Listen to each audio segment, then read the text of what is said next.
Inside New Orleans Sports with Eric Asher is underwritten by... At Villeries Florist, we deliver the magic of flowers 7 days a week to the North Shore and South Shore in the New Orleans area. Whether it's for birthday parties, baby celebrations, Villeries provides colorful floral displays for all. With a store full of fresh-cut flowers, exotic tropical flowers, orchids, roses, and even fruit baskets, our goal is to make your vision a reality. Villeries Florist, proudly serving Louisiana since 1969. Dave Miette Insurance Agency, 504-556-0809 or davemietteINSagency.com. For over 48 years, Southern Tires and Auto Repair has provided services across the New Orleans metro area. Southern Tires offers a range of tires for all vehicles and ATVs. We also have a full suite of auto repair options, including brake repair, rim repair, custom exhaust, steering and suspension, tire siping, and so much more. Southern Tires and Auto Repair, 2550 Hickory Avenue in Metairie. C&C Drugs is a family-owned pharmacy that's been serving Southeast Louisiana for over 50 years. Whether you need help taking care of an elderly family member, a growing child, or even a pet, C&C provides patient-centered care for your entire family. C&C Drugs, large enough to serve you, small enough to know you. Locations in Mandeville and Araby.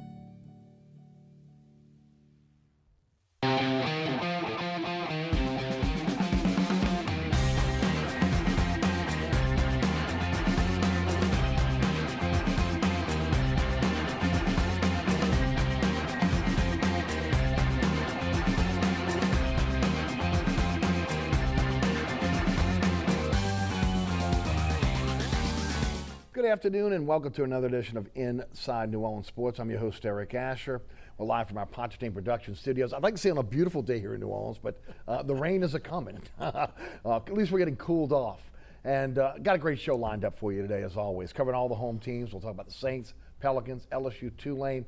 We'll talk some high school as well. Breaking it down for us, one of the best we have in the city.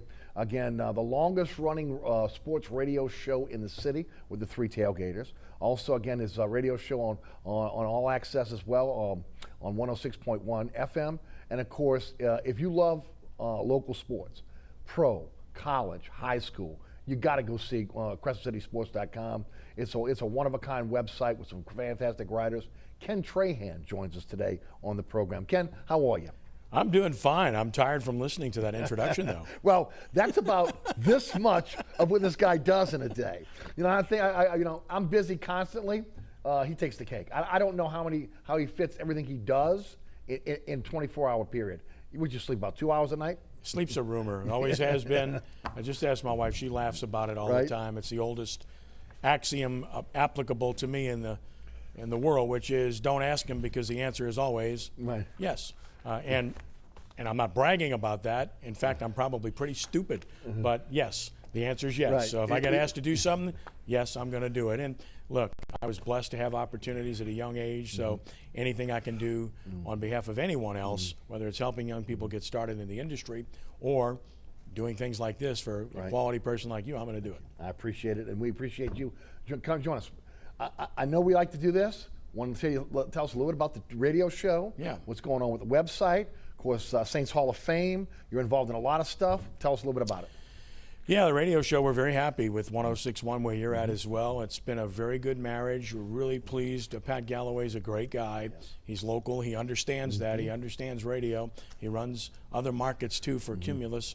And he sees the opportunities that sports can present, I should say, not prevent, but present, because of the fact that, again, I think hyper-local is the way to go.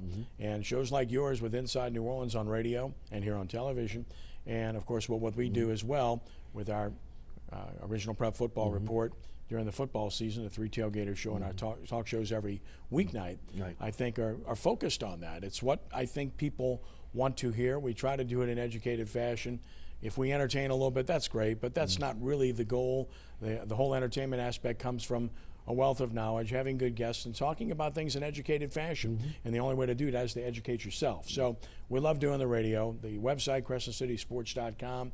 We've been doing it since the beginning of 2008, rebranded it in 2017, and we're now pushing 4 million viewers, so we're pretty happy about the way it's gone. And considering the fact that we had to start over again in the middle of 2017 to grow it to where we've grown it is a testament to the people that contribute to it daily. It's a 24/7 outreach. You've got to work very, very hard at it. Yes. It takes sponsors to make it happen too, but very fortunate about that, and we do try to cover all the bases, no pun intended.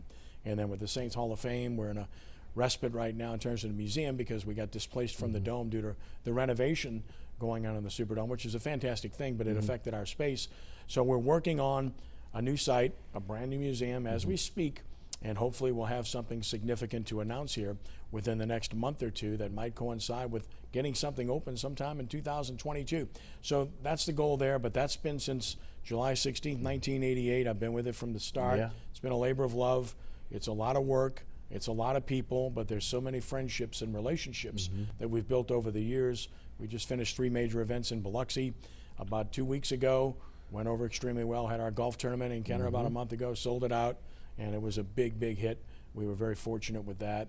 So that's been a labor of love too. And museums it's a nonprofit entity. Right. So it's not about making the money. We raise enough money to fund a museum and to do the things that we do basically. So, and then I'm involved in a million other things, whether it's doing games for a lot of different people or putting on prayer breakfasts and ministry things. I do all of those things. So I stay busy. Yeah, and I talked about the Three Tailgaters, longest running sports radio show in the city. Again, each and every Saturday morning on 106.1 FM, again, 10 to noon. But I neglected to talk about the Friday Night Football show, which is, again, incredible. 27 years, you Wow. know, again, this was an idea. Ed Daniels started a television show of that ilk 30 years ago. And I actually did one like this in 1982 on WTIX, which was then the Mighty 690. And we did something like I'm doing now on a smaller scale that encompassed 3 hours on Friday nights. And even then, we knew there was a huge audience. And it took me another 10 years after I left there to be able to convince the powers that be, where I was at the time on another station on the dial, that there would be an audience, there would be advertisers, and it would be something that would be useful and long-term.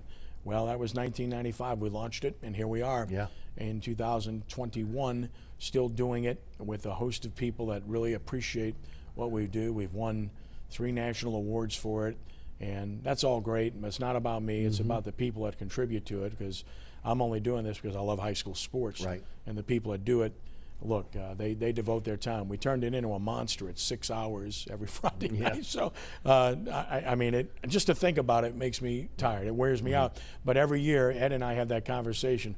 Oh, man, here we go again. We're going to do it again. Yeah, I'm going to do it. And you're going to do it again? Yeah, I'm going to do it again. And then once we get into it, you can see the passion. We care about it very much. And again, the relationships, like yourself, being born and raised and growing up and going to De La Salle. We have so many friends in so many schools and deeply appreciate what they do, because they're making the biggest differences of anyone. And those people have to be everything. They have to be parents. They have to be custodians. They have to be counselors. They have to be teachers. They have to be coaches.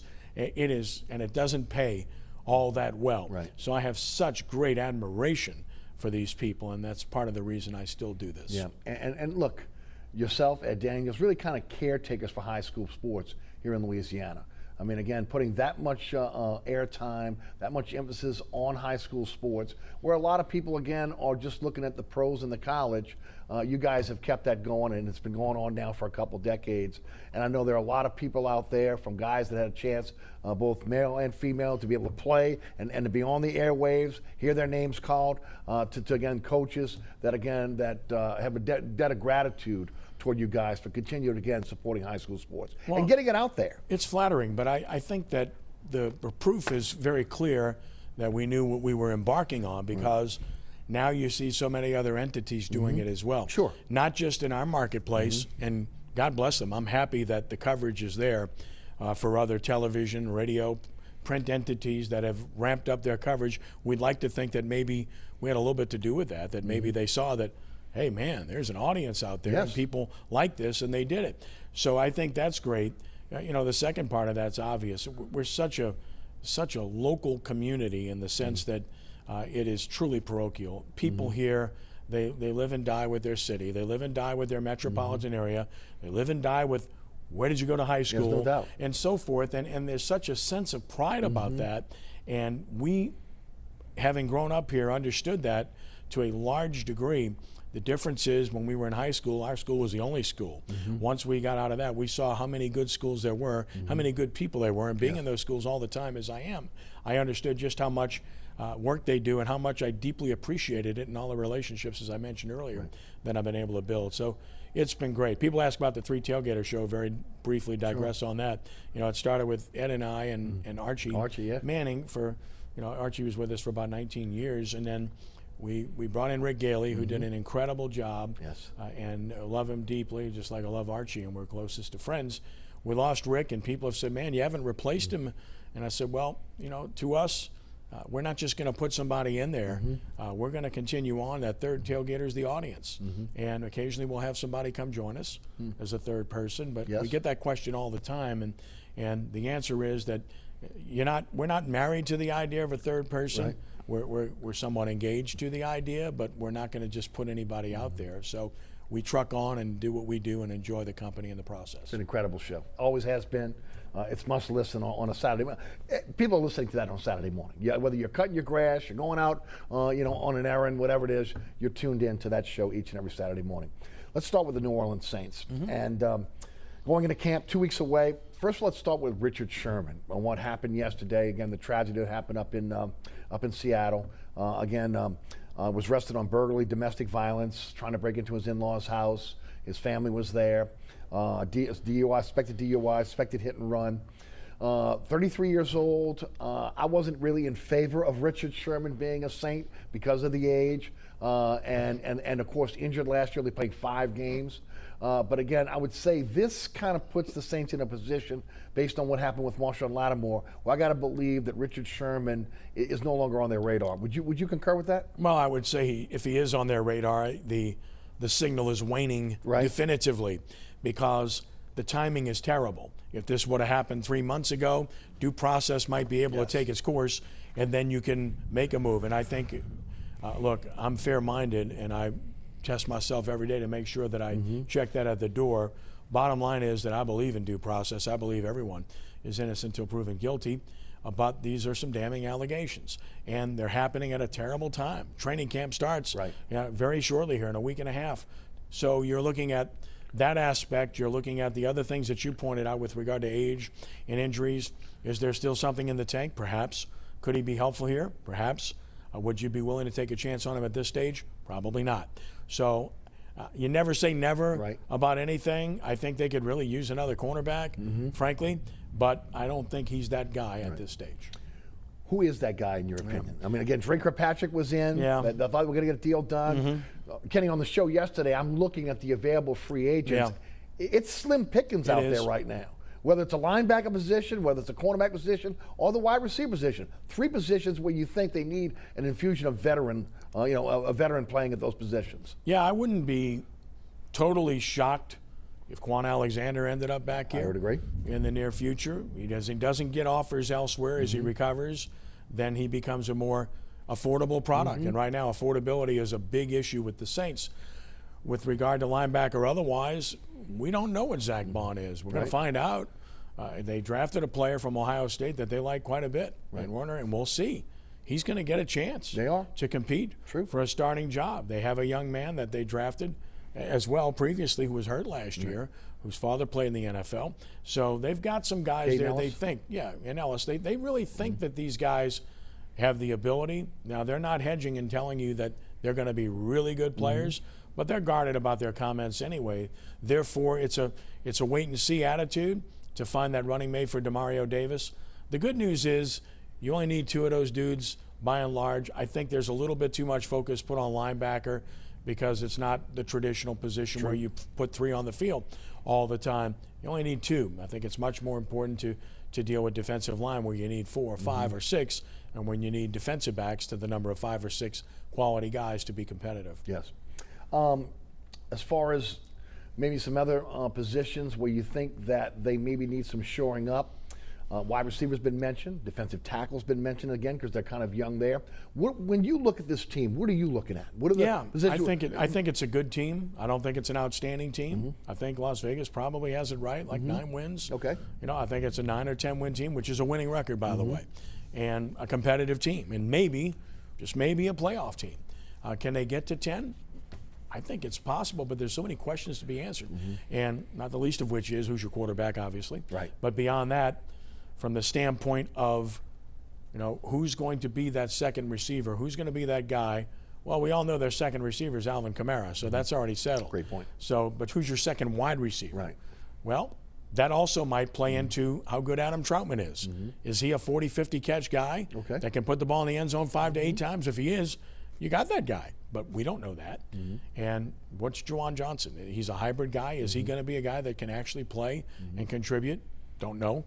Marquez Callaway, what is he all about? We've seen what they like, size, can catch the ball. Yeah. But we've seen guys like that before that were here a year or two and then they were gone. So, and I'm not saying that's the case with him, but we don't know. And with regard to Deontay Harris, we know what he's capable of doing. He also happens to be the best return man in the NFL when he's healthy.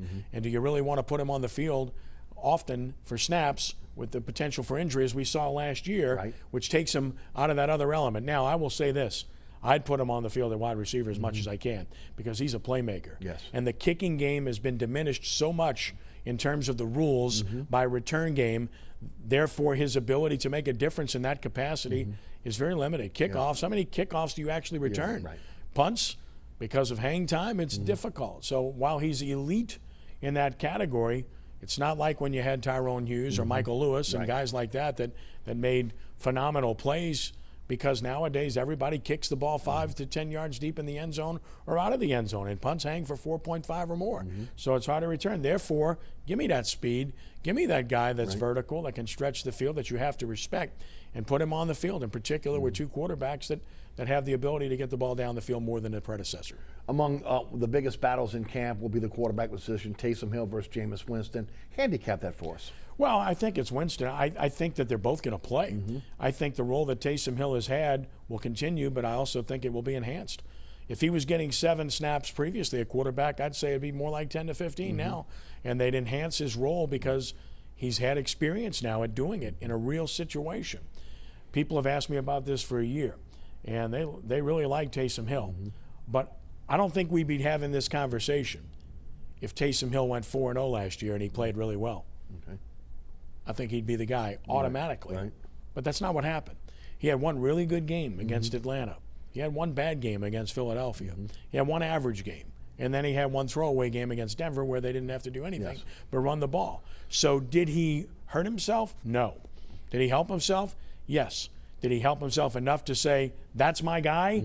No. If that was the case, then he wouldn't be on a 1-year deal. If that was the case, and they believed in Jameis Winston, he wouldn't be on a 1-year deal. If that was the case, they wouldn't have drafted Ian Book in the 4th round, a guy that they have high hopes for and like. And, oh, by the way, I like him too. He's not going to figure in the mix this year, but he could very well figure in the mix by the following year. I think it's Jameis. He's played in the league. He's played effectively. He's done some really good things at times, and he's done some really bad things at times. The question remains, how much of that was coaching, players surrounding him, the whole atmosphere of losing, which was part of what Tampa Bay was, and how much of that was just who he is. The vision's improved. We get all of that. The person has matured from all the missteps he made, and there were quite a few, I might add, no doubt, on both the college and pro level. But by all accounts, he's a well-liked guy. He's been working with teammates during the offseason, and he has the physical ability. He's a pocket guy, okay? So he's more like Breeze. So if you plug him in, you don't have to change radically what you're doing. If it's Taysom Hill, you've got to change your offense. That's a totally different dynamic in dude. So if you don't think that they had something already conjured up in their minds prior to, I think you're fooling yourself. They have to, because you have such a shorter time now to prepare with the way the rules are beyond the pandemic and how much time they have to work with players. So that's why I think it's probably Winston, with Hill getting an enhanced role at quarterback. And do you really want to lose the jack of all trades a part of his game?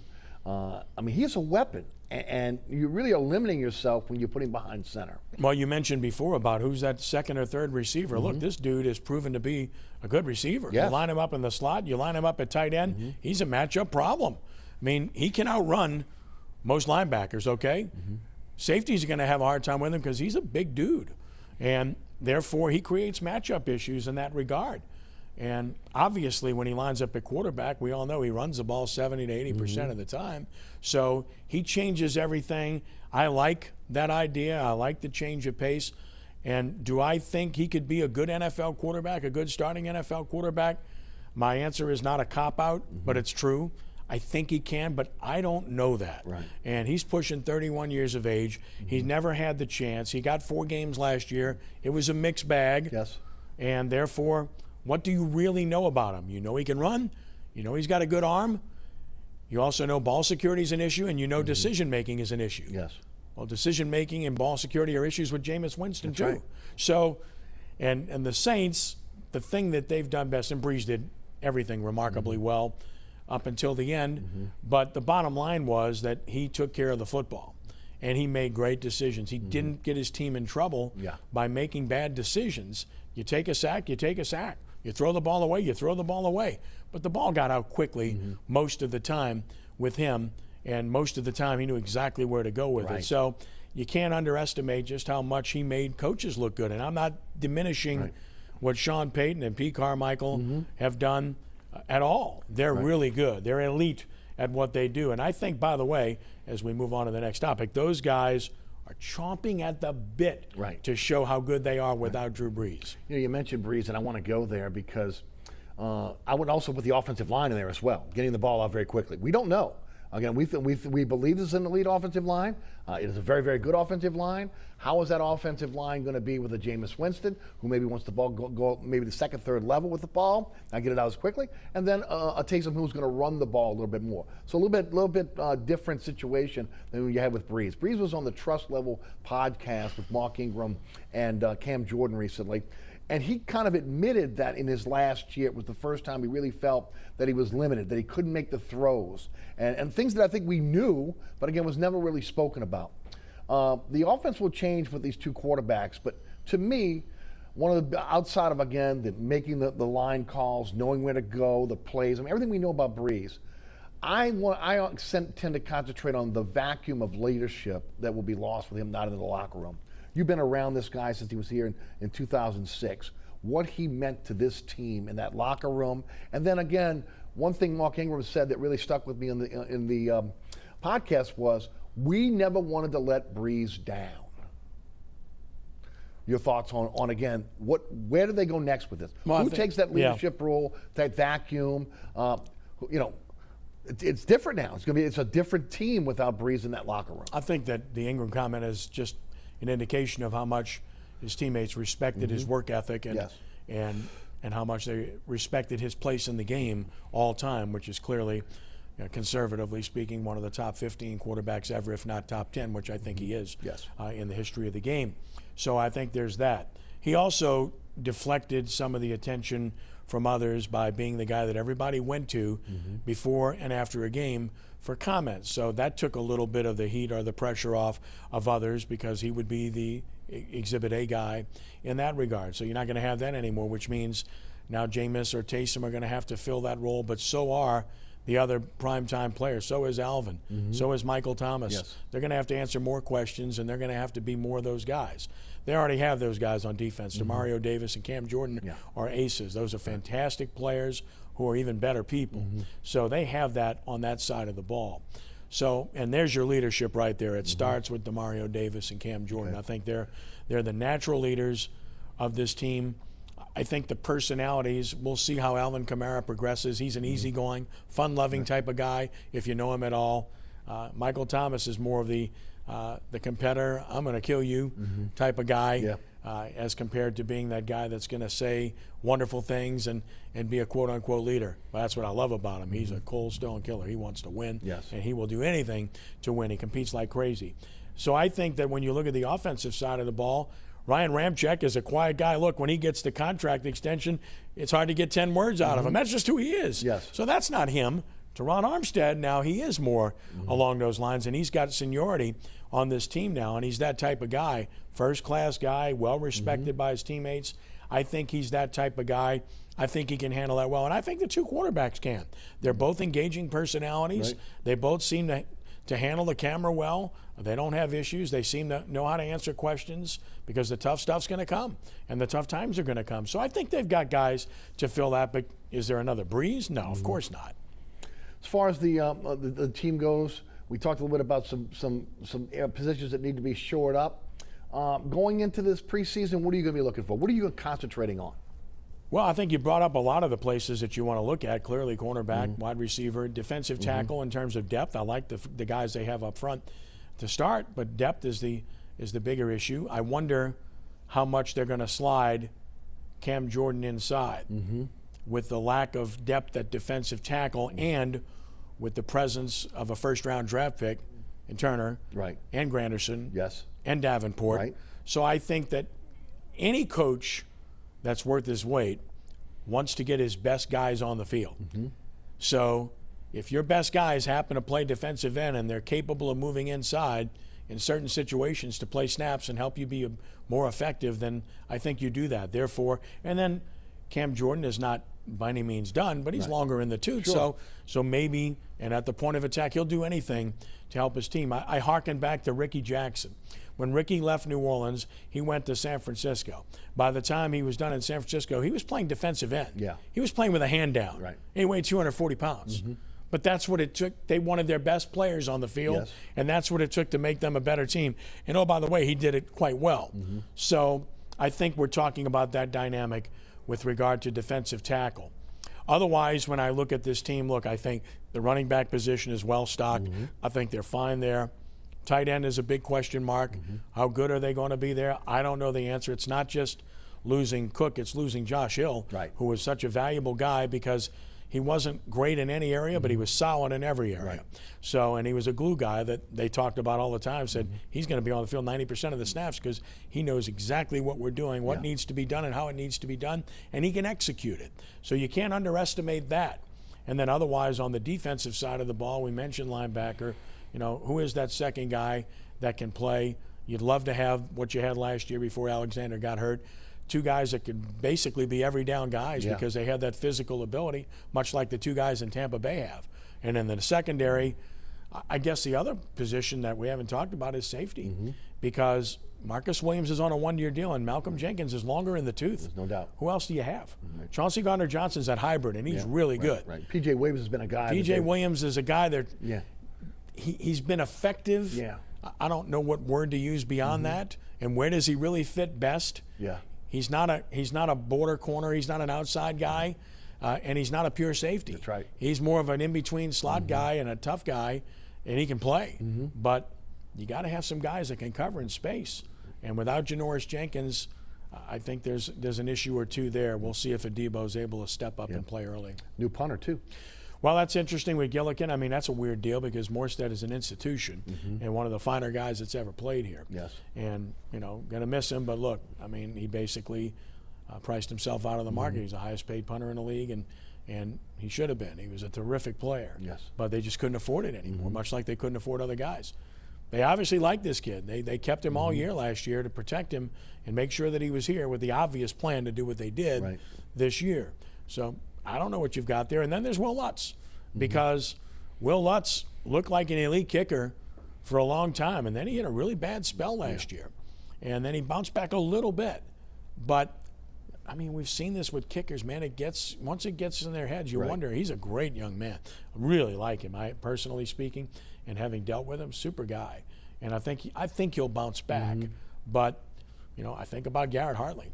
I mean, Garrett was, Garrett hit one right down the pipe against the Vikings, and then he sets a Super Bowl record, which still stands, by the way.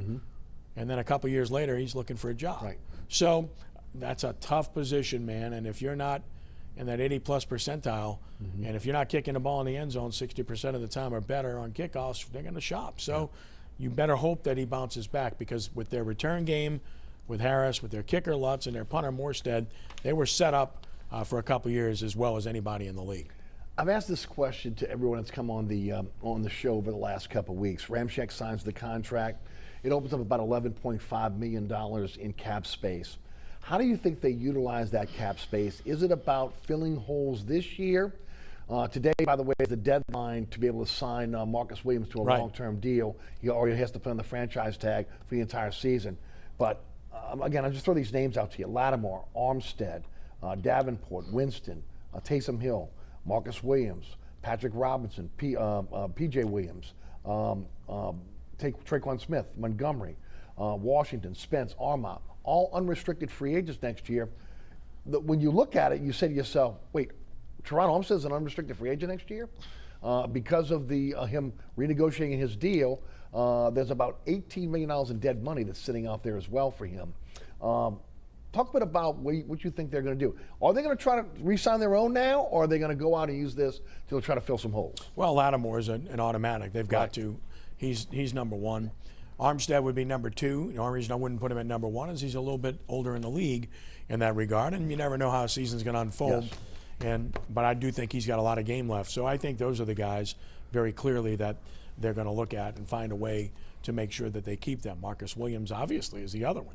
That I think when you mention those names that you mentioned, some of those guys, we all know one of those quarterbacks will and one won't. Right. Hill has a chance to be here if he's not a quarterback. Winston does not have a chance here to be here if he's not a quarterback. Yes. So one of those guys, my guess is, will not be part of the mix moving forward. And again, we don't know what they have in book. They obviously think quite a bit of him. We'll find out. But I think those are the guys. I mean, I think when you talk about the others, they're movable parts, with all due respect. I don't think that there's anybody that you mentioned that would be a catastrophe if you lost that individual. And tougher decisions than those have been made already. Right. And organizations have to make those decisions, and they had to make a whole bunch of tough ones this past offseason. And again, this isn't a flowery lop on the whipped cream thing, but I think all things considered, they did a remarkably good job of pairing their roster with all the money they had to cut and still remaining competitive, because they're still competitive. They're not rebuilding. They're still competitive. They don't have the depth they had. No. And of course, they lost a starting corner and again, a starting wide receiver, and you can say starting tight end as well. But you're right. For what they had to do, it's remarkable. Really, look, COVID-19 threw the monkey wrench in it. They would not have had to cut all those guys if ultimately it wouldn't have been for COVID-19. And we don't know. Look, Sanders had a good year. Right. We don't know how much better it could have been if Brees could have gotten the ball down the field more.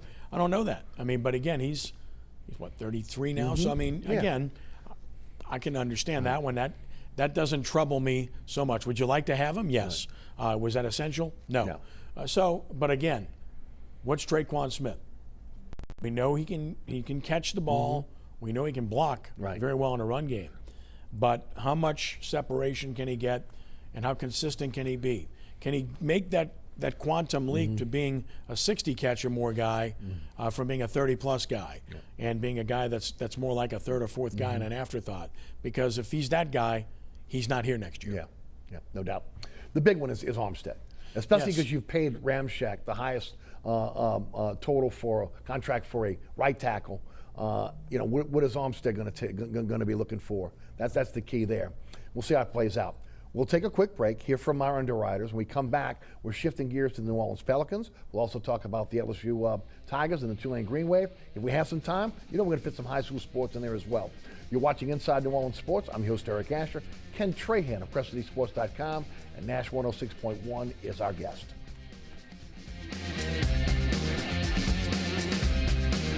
Burkhart's Air Conditioning, Heating, and Refrigeration has been family-owned and operated since 1989. Burkhart has energy-efficient solutions and offers brands such as Mitsubishi ductless AC units and Amana, the only manufacturer with a lifetime unit replacement warranty.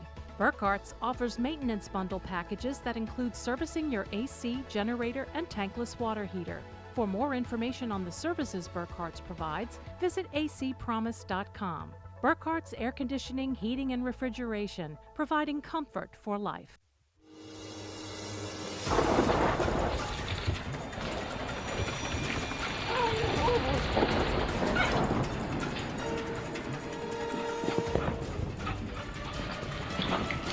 Experiencing rough weather with a bad roof can be a nightmare. It doesn't have to be. Suburban Roofing, because when it comes to roofing, there is a difference.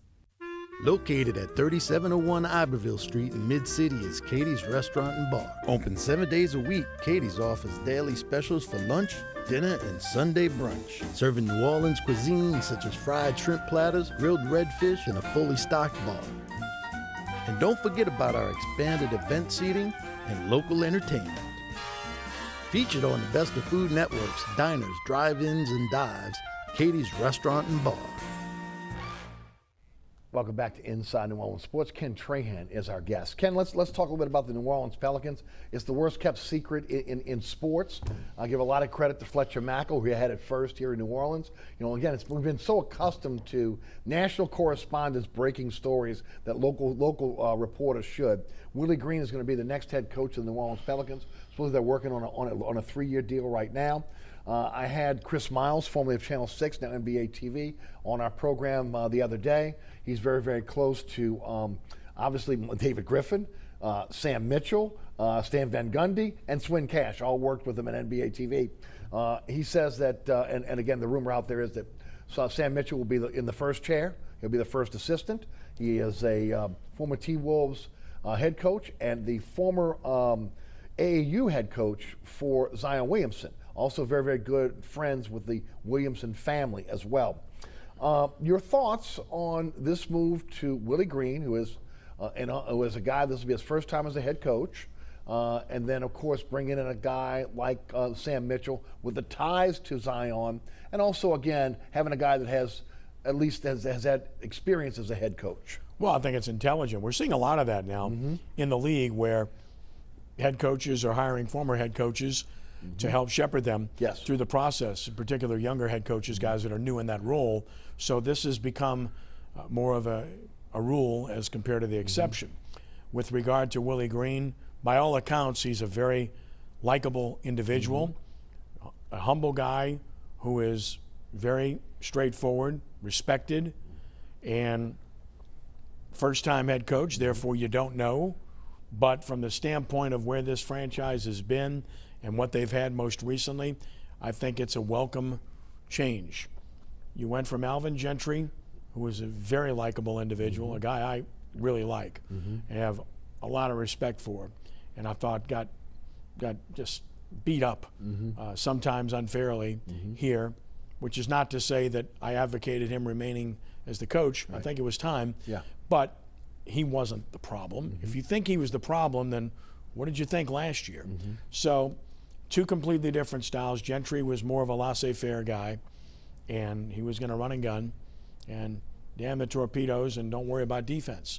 Van Gundy was going to demand and call out players to defend, and he did it all the time, and he probably called them out too many times, and they turned him out, and they got mad about being publicly flogged, which happened frequently. And I don't necessarily have a big problem with that. I think when your coach is telling the truth, there's nothing wrong with that. But a coach has to measure his comments and understand that it's a players' league, and that these players will abandon you quickly if they don't like what you say or what you're doing or where you're going. And I think that's what happened last year. I think they got a guy initially that they felt he's got skins on the wall. He commands respect. You know, he's been with winners, and they're going to listen. And I think they tuned in initially, and then at some point they tuned out. And he didn't have the greatest relationship with the guys he needed to have the greatest relationship with.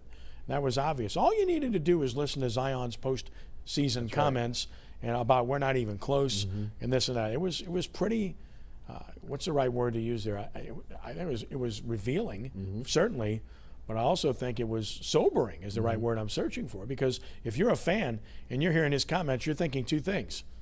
Man, this team's not very good, and man, this guy might not be here. That's right. In the near future, listening to what he's saying. Well, you can rest assured that ownership and management heard that too. Yes, they did. Because the question that remains is, why did you wait a month to make the move? You know, typically speaking, you know what you want to do with a coach at the end of each season. And if you were dissatisfied and disappointed and disillusioned, I can use every word imaginable, with the way things went, then you would have made that change the day after the season. They didn't do that. It was a month later. So I think they waited. I think they listened to their players. I think they probably talked to their coaches a little bit. I think it was a little bit of everything, and they made the decision. I think it was the right decision. There's an old saying about it, and I'm not trying to vilify Van Gundy, but, you know, if you got the beginning of stages of a cancer, you cut it out. Don't let it grow.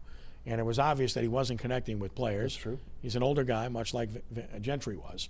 And it was obvious that this franchise was not close. Zion's right.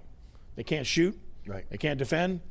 Where do you want me to stop? Was that on Van Gundy, though? Well, yes and no. I mean, it's on Griffin to a large degree with the roster that was assembled.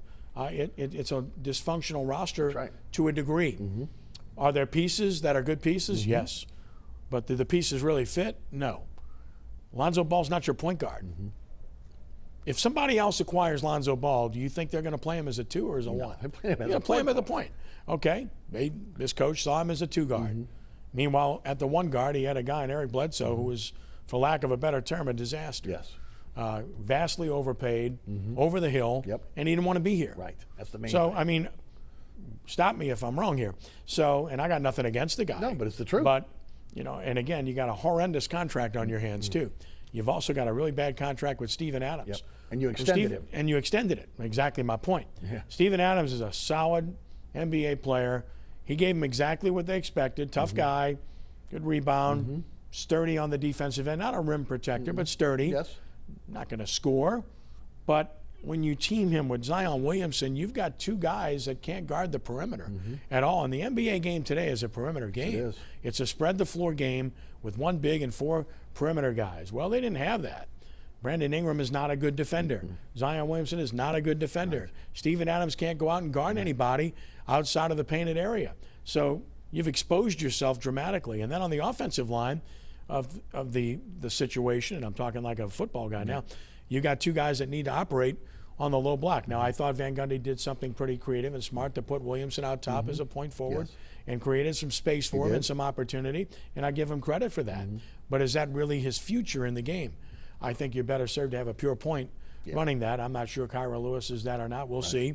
And then with regard to Lonzo Ball, will the next coach view him that way? Right. And is he really that guy? I admire the fact that that guy worked tirelessly to improve his shot and did a great job in that regard. There's still the lack of finishing at the rim or penetrating, you know, and the consistency. Those things are still there for me to say, yeah, let's give this guy $25 million a year. He's a good player, a pretty good player maybe, but not an outstanding player. Can he make that next step? We'll see. But then otherwise, you got a bunch of guys that are good enough to play in this league, and they're pretty solid guys, whether it's Josh Hart or Nikhil Alexander-Walker. I mentioned Kyra Lewis with his ability. Najee Marshall was a nice pickup. He's a good two-way guy. They got better because he played defense. And James Johnson played defense, although he's a journeyman and is not a long-term solution. But those guys defended. That's why their defense was better in the second half, not because all of a sudden these other guys got better. They were playing a smaller lineup, and those guys got better, and Jackson Hayes got to play. And Jackson Hayes improved dramatically, and I think he has a little bit of a higher ceiling, which is why I was perplexed by Van Gundy's comments after the season about staying to what he does well and limited. I'm like, what are you talking about? He's 20 years old. This guy can run. He can jump. He showed a little bit of improvement offensively. Yeah, to me, he's got a really good future with another coach. So I thought those comments didn't fit either. So I think it was the right move to make, moving on with the coach. I think with Willie Green, because of the setup that was here, the previous 2 coaches, it's the right move to make. And if he brings in Mitchell, a guy that's been a head coach and has deep ties to Williamson, that to me is a smart move. Yeah, that is, to me, it's all about making sure Zion is happy. Oh, well, look, I mean, you can bend over backwards, do everything to please a player. They tried it with Anthony Davis. They went out and got Cousins. They mortgaged everything. They sell out, and it didn't work. And he's gone, and he treated you poorly on the way out, you know. That's all, folks. Thank you very much, you know. I don't know anything. Yeah, right. Compare him to Chris Paul, who was class as could be. No doubt. And he was here when they didn't even have an owner. And he's done nothing but help the city since he left and says nothing but good things. Totally different dynamic. No doubt. So it's easy to pull for the Suns, not easy to pull for the Lakers, buddy. I don't know how many people here now that, again, can pull for Anthony Davis. All right.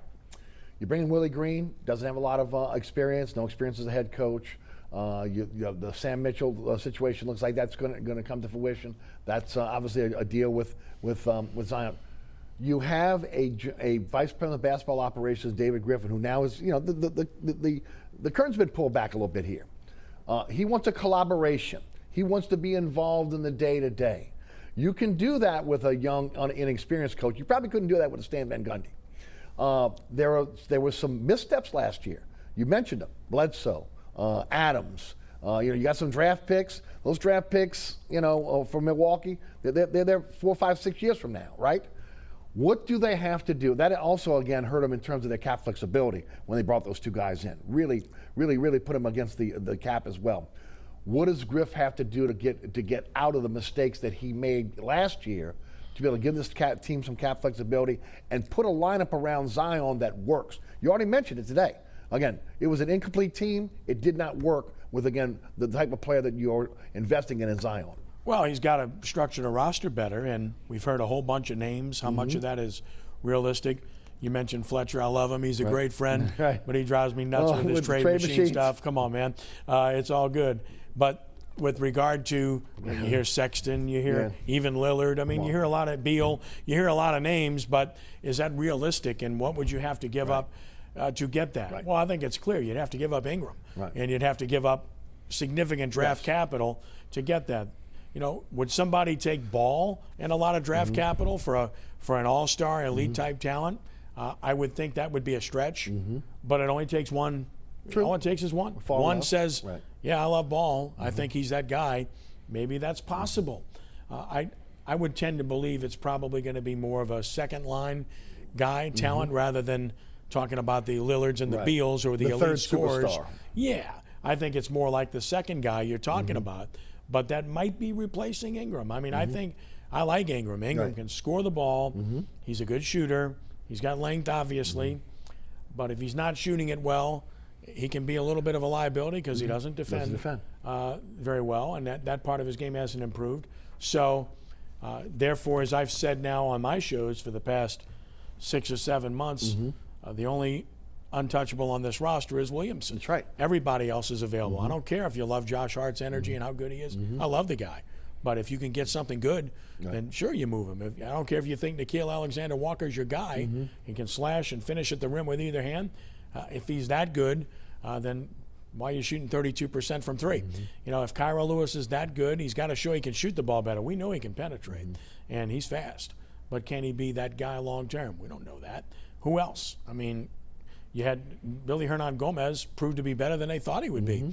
He can do things that Steven Adams did and would cost a lot less. So Jackson Hayes, we've already talked about. That would be if you're asking me, if there's a second guy that I would not want to include in any deal, it's Jackson Hayes. Well, I would agree with you. I think he's got a tremendous upside. I was saying the other day, the hook shot is long gone since Jabbar, right?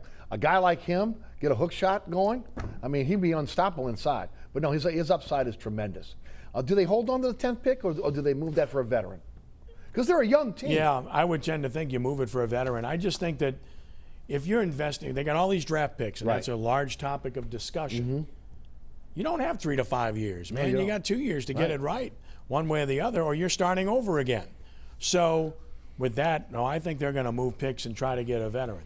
I mean, I wrote a piece at Crescent City Sport and listed like 8 to 10 guys that could shoot the ball that are going to be likely first-round picks that you would look at in that particular realm, in that particular area, in that one spot. And of all those guys, maybe the guy I like the best was Kispert, but I'm not sure he'll still be there at that pick because he's long and he can really shoot it from distance. So I like that combination. And, of course, what's going to make Williamson better is being able to space the floor and have guys that he can kick it out to that are going to make shots. It's true. He doesn't have that right now. I mean, when your best shooter, your best option is Lonzo Ball. If you'd have said that a year ago, you'd get laughed out of the building. But and he's improved dramatically. But what does that tell you? He and Ingram are your two best guys from the perimeter, and by league standards, they're average. So Redick was that guy, and you ditched him, but he wasn't that player anymore. And by the way, that didn't look good on management either, the way that exited and what that guy had to say after he left. So I think all those things factor in, and that's why we end up in the position we're in with a new coach and changing everything. But I'm more than willing to accept Willie Green, and I kind of like that direction too. in terms of what the franchise Well, is doing. I think you have to.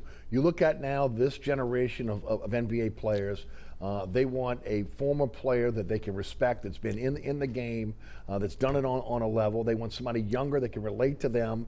It's just, again, it's a changing of the guard in a lot of cases. And I think they were smart to go out and get a guy like Willie Green. Well, Willie's mentor is Monty Williams. Right. And Monty Williams, the franchise made a mistake. No doubt. And it's clear. They mandated that he win and get to the playoffs. He won and went to the playoffs, and they fired him anyway. And he lost to Golden State. Oh, boy, what a terrible thing to do. And they let him go. But that was a power struggle. It was him and Dempsey. Him and Semps, right. And they chose the wrong guy. Exactly. And we see what Monty Williams is and what he's become. Everyone, and I mean everyone, likes and respects Monty. I had him speak at some outreaches. But you could see that, right? Yeah. He got better every year. He did get better here. every year. He was not a good game coach his first year or two, but he got better. Right, he did. He matured as a coach. He obviously got better with relating to players because he was hard and harsh initially, and he talks about that now and how much he's changed and matured as a coach. But sometimes you have to grow with people. He got better. They brought him in as that was his, like what they're doing with Green right now. Yeah. A guy that had never been a head coach before. What did he do, or what did he not do here to lose his job? What did he do here to lose his job? When he had Chris Paul and David West, they went to the playoffs. Right. When he didn't have them, they weren't any good. And then they got back later on to the playoffs in his young career when they had good enough players, obviously with a young star. So, and they fired him anyway. Right. So he ends up now, and he's sitting on the precipice of being an NBA champion with a city that doesn't win NBA championships. Like, hello, New Orleans. Right. So, look, that's water under the bridge, but that's another reason that I think Willie Green is a good hire. Yep. Let's talk some football. LSU, how good can they be this year? A lot of people, again, thinking this could be a little bit of a hot seat for Ed Orgeron if again, they're not among the elite in the SEC. How good do you think they are? Well, it's such an interesting dynamic because a lot of the discussion, everybody likes to draw comparisons, analogies, and the obvious one in the SEC is Gene Chizik. Wins a national championship, and he's gone a couple of years later. Right. Well, his top assistants left. He didn't hire good guys to replace him, and he didn't have Cam Newton. So, hello. Again, it's all about players. It always has been. Kind of mirror image, right? Don't have Joe Burrow going through a bunch of assistants, right? Right. But they've got good players. They're going to be better on defense. We don't know about Durante and how good he'll be, but anything's going to look better than what they had last year under Bo Pelini, trying to fit a square peg in a round hole. So they're better on defense. There's no doubt in my mind. Offensively, Dare Rosenthal departing won't help, but they still have a lot of experience in the offensive line. I don't know how good that is, though, because I'm not sure how good those guys are. We don't know. Right? And LSU, and I've said this forever and a day, when LSU is elite, they're good up front. And it's unbelievable to me that, when you think about the last number one pick they had that was an offensive lineman, who was it? Oh, gosh. Kevin Mawai. Kevin Mawai, yeah, just thinking. Mid-90s, man. Yeah, I mean, that tells you they've never had those guys. The bunch that got voted Offensive Line of the Year in America under a coach that they just fired, and Craig, they got three guys that got to the next level, but none of them were high investments in the draft. They were solid players, but nothing special. But they were good enough to win because they had unbelievable skill. I mean, come on, man. You're talking about Jamar Chase. That guy is a monster. You're talking about Justin Jefferson. He's a monster. You're talking about Thaddeus Moss, a really good college tight end. I mean, a really good receiving college tight end. You're talking about Terrace Marshall was your third receiver? Yes. Your third guy in terms of a wideout on one team? Hello. Then you're talking about Joe Burrow, who was incredible, elite to the nth degree, and I'm not even touching the defense. I mean, what a group of players. I think Orgeron's biggest issue, to me, the off-the-field stuff is a concern, and it's legitimate, and I think that puts him in harm's way more than the on-the-field, because I think Vegas has it right. They got him at 8.5 games to win this year, and that's pretty good. I think they're a 9 or 10 win team. I really do. Now you got to stay healthy, and I think it's Max Johnson, although they have two guys that are fully capable of playing well at that position. I wish their running back position was a little better. I think they're both solid players, but I don't think they have a special guy back there. And then, of course, wide receiver, who's your second guy? You got an elite guy I think they're going to be okay at tight end. You know, I think they like who they have. He's 6'7". They think he's going to get better. And then they're going to have Max Johnson's brother coming in too soon. And then, of course, when you're talking about the rest of the team, I mentioned the offensive line. You look at the defensive line, I think it's going to be better this year than it was last year. The secondary is going to be better this year than it was last year. We'll see at linebacker. I think their kick game's good. So I think it's a good team. Yeah. And the schedule, this is that year where that schedule falls every odd year where it works in their favor a little bit because of who they play at home as compared to who they play on the road. They got Alabama on the road, but they get the other two biggies, Florida, Auburn, at home. So to me, that bodes well. I like their players. A lot of coaching changes. Biggest issue with Orgeron, aside from the off the field, is his coaching hires. And are these guys going to work out? He's hit a home run or two, but boy, he swung and missed too. And that to me remains the biggest question about Ed. And I think, barring off the field stuff interceding, I think he's here in 2 years. 2 minutes left. Talk about the Tulane Green Wave.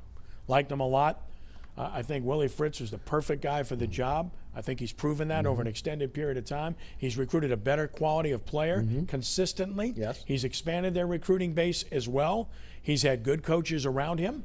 The problem is he's in a very tough league.